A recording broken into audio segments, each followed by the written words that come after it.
എല്ലാവർക്കും സുഖമാണെന്ന് വിശ്വസിക്കുന്നു. ഗ്യാസ് വില കഴിഞ്ഞ ദിവസമാണ് കൂട്ടിയത്.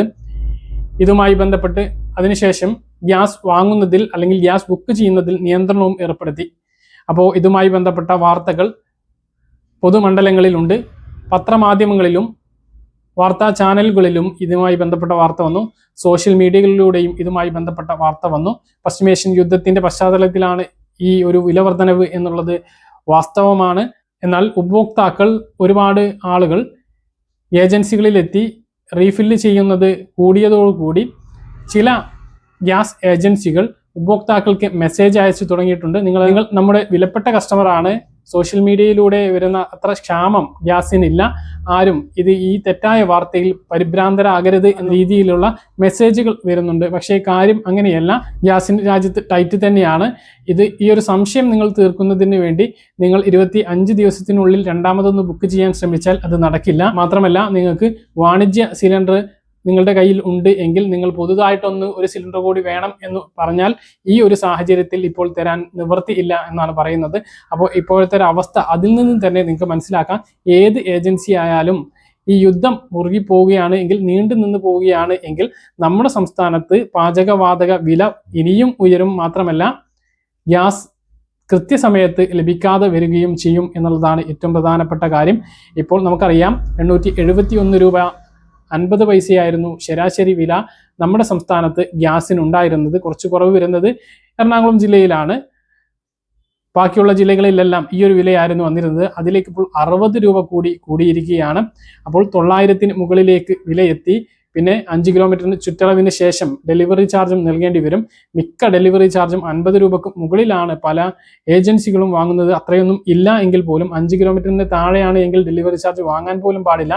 പക്ഷെ 50-ൽ കുറയാതെ ഇവരെല്ലാം ഇത് വാങ്ങുന്നുണ്ട്. ബില്ലിലുള്ള തുക മാത്രമാണ് ശരിക്കും നൽകേണ്ടത്.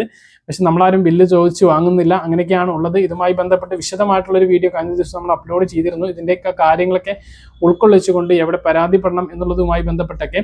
അപ്പോൾ അതൊക്കെ ശരിയാണ് എങ്കിൽ പോലും നമുക്കിപ്പോൾ 1000 രൂപയോളം വീട്ടിലെ ഗ്യാസിനും അതുപോലെ തന്നെ 2000 രൂപക്ക് മുകളിൽ മറ്റ് വാണിജ്യ സിലിണ്ടറിനും നൽകേണ്ട ഒരു അവസ്ഥയാണ് സംസ്ഥാനത്ത് ഉള്ളത് എന്നുള്ളതാണ്. അപ്പോൾ ഗ്യാസ് ക്ഷാമം അത് ഇല്ലാത്ത കഥ അല്ലെങ്കിൽ സോഷ്യൽ മീഡിയ കെട്ടിച്ചമച്ച കഥ എന്നുള്ളത് അത് അങ്ങനെ പറഞ്ഞ് നടക്കുന്ന, അങ്ങനെ പറഞ്ഞ് ജനങ്ങളെ, ഉപഭോക്താക്കളെ തെറ്റിദ്ധരിപ്പിക്കുന്ന ഗ്യാസ് ഏജൻസികളാണ് ഈ ഒരു തെറ്റിദ്ധാരണ പരത്തുന്നത് എന്നാണ്. പക്ഷെ പാനിക്കായിട്ട് എല്ലാവരും ഗ്യാസ് നമ്മുടെ വീട്ടിൽ ഉണ്ട് എങ്കിൽ എല്ലാവരും ഫില്ല് ചെയ്യണം എന്നല്ല പറയുന്നത്.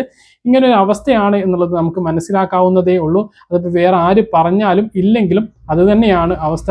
രാജ്യാന്തര വിപണിയിൽ $70 ആയിരുന്നു യുദ്ധത്തിന് മുമ്പ് റോഡ് വില ഉണ്ടായിരുന്നത്. അത് ഇന്ന് $110 ഉയർന്നിട്ടുണ്ട്. അപ്പോൾ ഇപ്പോൾ പെട്രോൾ ഡീസൽ വില രാജ്യത്ത് വർദ്ധിപ്പിക്കില്ല എന്നുള്ളത് കേന്ദ്രം വ്യക്തമാക്കിയിട്ടുണ്ട്. നമുക്ക് കാത്തിരുന്ന് കാണാം എത്രത്തോളം ഇത് പിടിച്ചു നിൽക്കുമെന്ന്. റഷ്യയുടെ എണ്ണ വാങ്ങുന്നതിന് വേണ്ടി അമേരിക്കൻ അനുമതി നമുക്ക് ലഭിച്ചിട്ടുണ്ട്. 30 ദിവസത്തിന് റഷ്യൻ എണ്ണ വാങ്ങാം. അപ്പോൾ 30 ദിവസത്തിന് ആ കാര്യത്തിൽ പ്രയാസം ഉണ്ടാകില്ല എന്ന് കരുതുന്നു. ഗ്യാസ് നമ്മൾ ഖത്തറിൽ നിന്നാണ് കൊണ്ടുവന്നിരുന്നത്. ഖത്തറിൽ ഇത് ഗ്യാസിന്റെ ഉൽപ്പാദനം പൂർണ്ണമായിട്ടും നിർത്തിയിട്ടുണ്ട്. റഷ്യയിൽ നിന്ന് തന്നെ ഗ്യാസ് എത്തിക്കാനുള്ള നടപടികളും ശ്രമിക്കുന്നുണ്ട്. പക്ഷേ ഇന്ത്യ അതിന് സമ്മതിക്കുമോ എന്നുള്ളതും വളരെ പ്രധാനപ്പെട്ട കാര്യമാണ്. അതിലേക്കൊന്നും നമുക്ക് കടക്കേണ്ട. ഇപ്പോൾ ഗ്യാസ് ക്ഷാമം എന്നുള്ളത് അത് സത്യമാണ്, അത് അല്ലെങ്കിൽ ഉണ്ടാക്കിയ കഥയല്ല എന്നുള്ളത് മനസ്സിലാക്കുക.